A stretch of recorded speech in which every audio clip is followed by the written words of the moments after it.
right, Ada. Now, you must have had a lot of fun with this character, Ace Ventura. Yeah. Can you tell me a little bit about him? Like I'm going to tell you if I didn't. It was horrible. I hated it. I don't even want to be here right now. No. I think you probably would tell me if you hated it. Yeah, I would. I would, actually.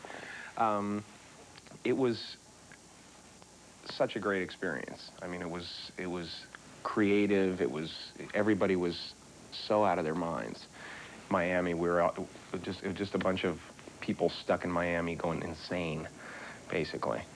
South Beach, let's go! You know, that kind of thing. And it was really extremely creative. It was great.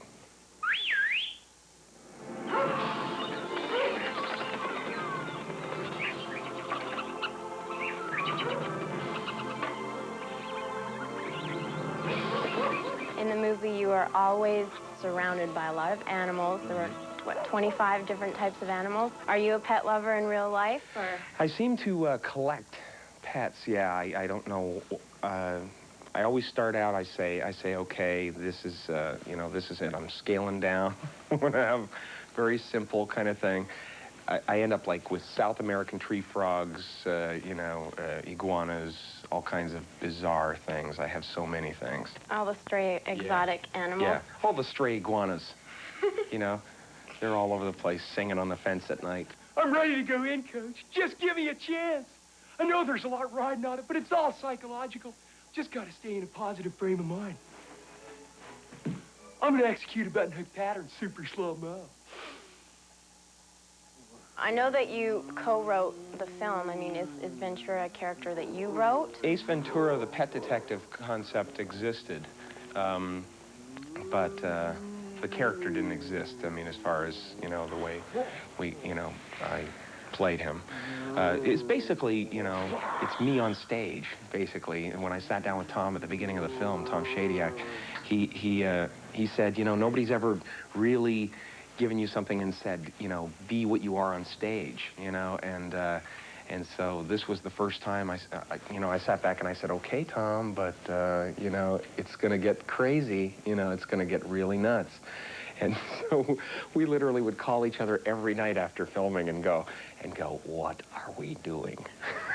This is insane, you know, but we just took the chance. We went over the top and just never looked back. You're best known for the television skits that you do in living color. And are you going to be moving more towards film, or do you like television? Is it the stage performance that you like? I like having everything, you know. It's hard to keep everything going at once, but I like, there's something about each one that's special, you know. I love the stand-up. I love live performance. You walk out on stage, people go, yeah, and your hair stands up. Woo!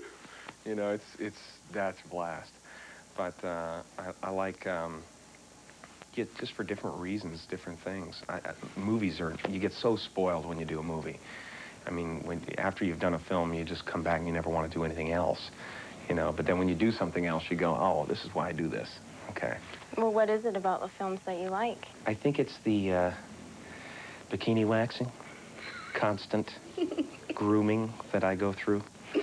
No, I don't know. It's just it's 15 hours a day. It's so intense, but you're like with a bunch of people who, it's like a sorority, you know, for a little while, for a brief time, and then you blow them all off and you never talk to them again. But, you know, while you're there, you know, you have a really good time. I'm curious to know how you ever came to realize that your face can contort the way that it does.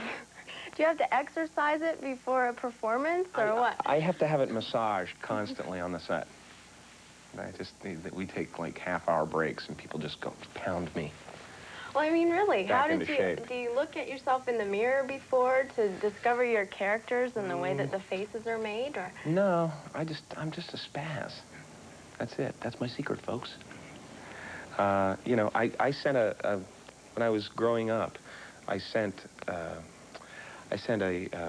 letter into a computer company that they did all kinds of research as far as like what you would need to do if you want to pursue a certain profession, and so I sent in for comedian, and all it said was like pages and pages of just things like make faces, make them laugh, you know, things like that. And, you know, here I am doing exactly that. I didn't know that that was special until I kind of came down to L.A. and realized that nobody was doing that, you know, kind of, I guess, animated thing. A lot of my friends are excited about this, the next couple of films, because they say, well, you did it, you became a cartoon, you know. What were you like as a kid? Once I learned to control my anger, I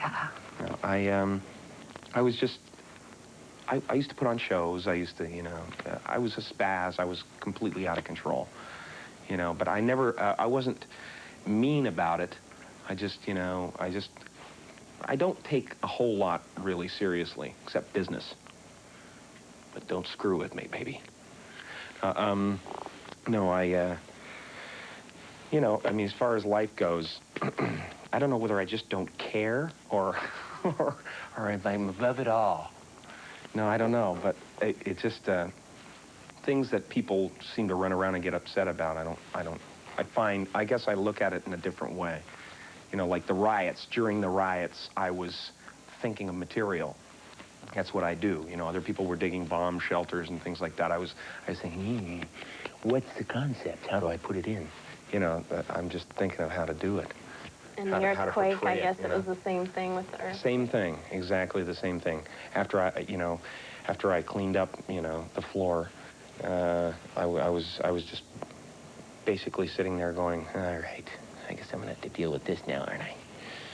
Okay, what's funny about an earthquake?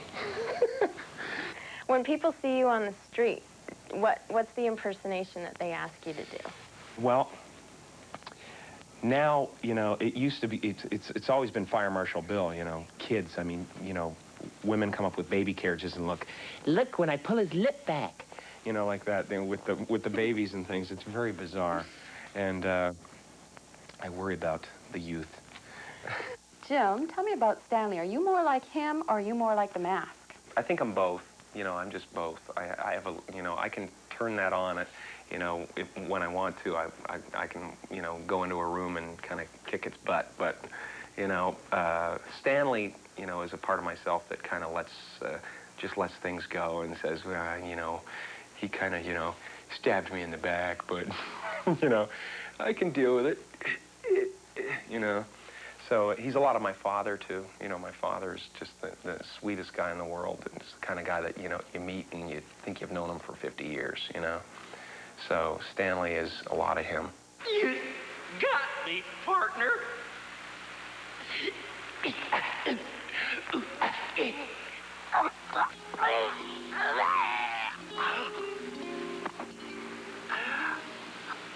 Hold me closer, Ed. It's dark.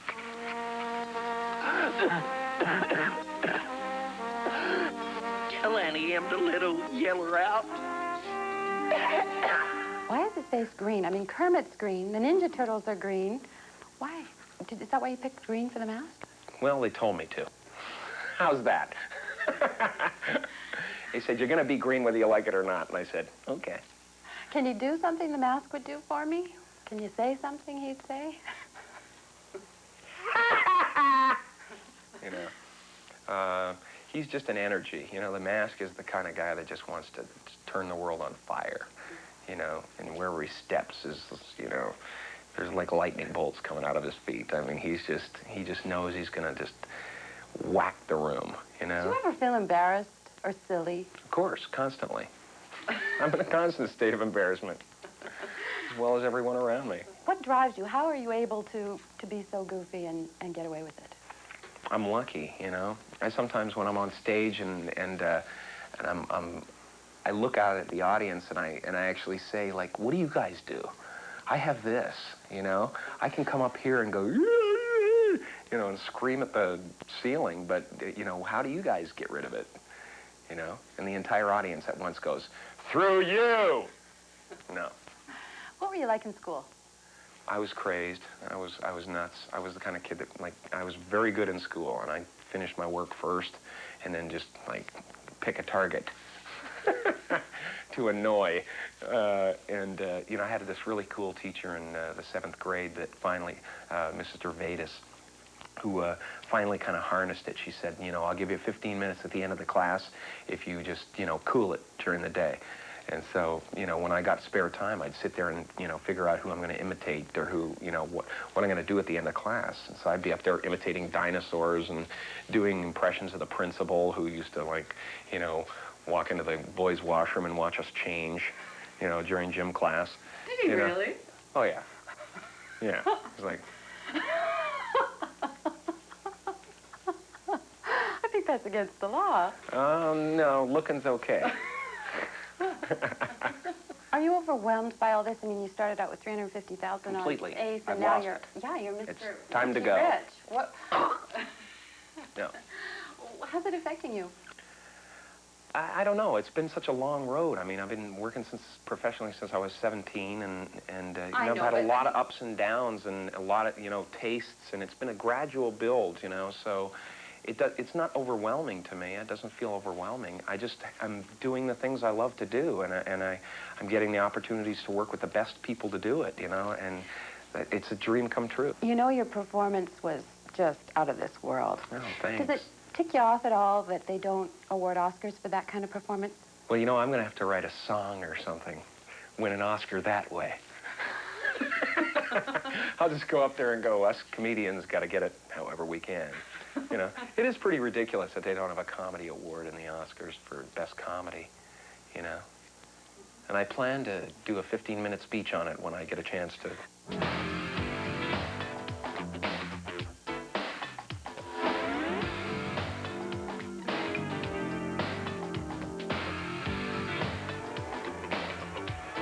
Still to come, Jim Carrey proves that being brain dead can be good for business in Dumb and Dumber when the movie show continues.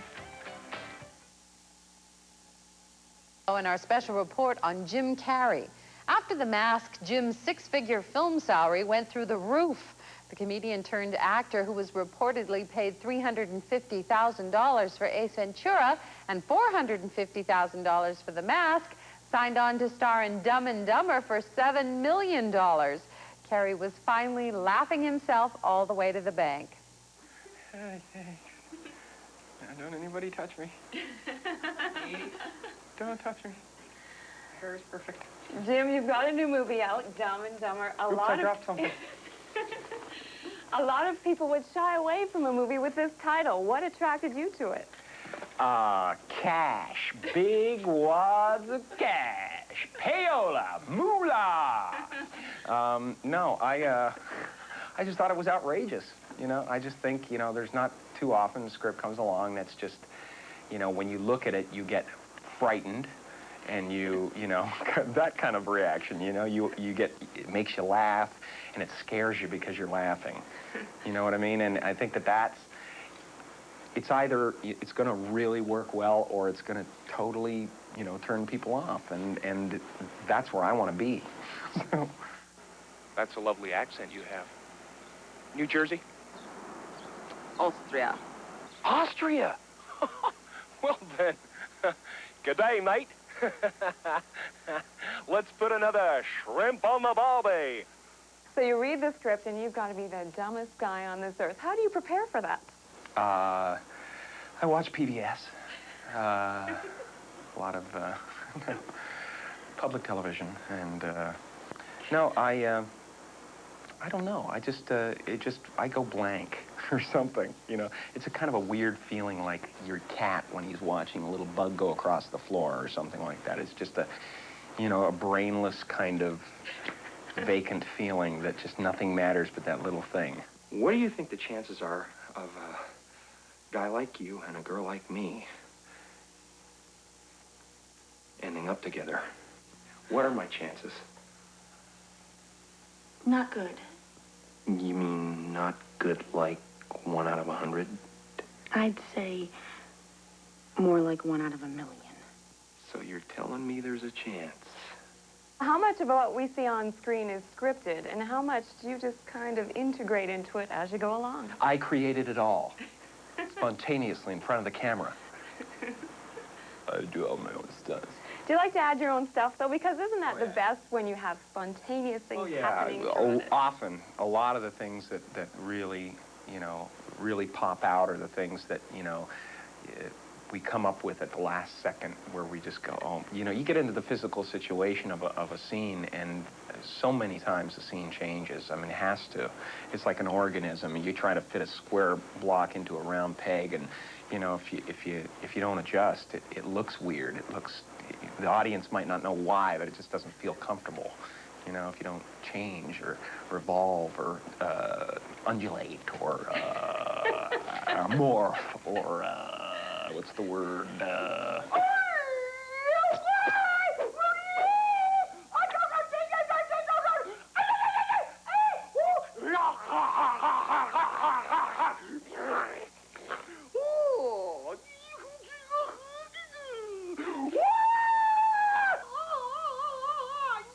You're known for being funny on screen, and you are very funny on screen. What's the real Jim Carrey like? I carry a gun, and I don't take any crap from anybody. No, it's the same guy, basically. It's just, you know, it's not going to be that, like, all the time, but obviously I have to sleep. Do you get tired of it, though? I mean, if you go to a party, does everyone expect you to be the most outrageous person in the room? I never feel any pressure to be funny. I really don't. If I want to go out and be absolutely, like, sulk and, you know, just stick my head in my salad, I'll just do it. And I don't care. Because I'm not here to heal you. Do you understand? Your career has changed so much in the past year. I mean, a year ago you were doing very well, but now you are a comedy phenomenon in movies. How has that... I love that word, phenomena. How has that changed? How has that changed your life? Just say it again. No. Phenomena? No, you're doing it so well. I don't want to try it. It's so fun to just go out with it, though. Just like, not just phenomenon, which is how everybody says it, but phenomena. Phenomena. So how has this whole phenomenon thing changed your life? I just constantly feel like I'm in the sights of some big rifle. No, I don't know. It's just, I mean, it's definitely, everybody knows me now, you know. It's, I got what I wanted, and now I have to live with it.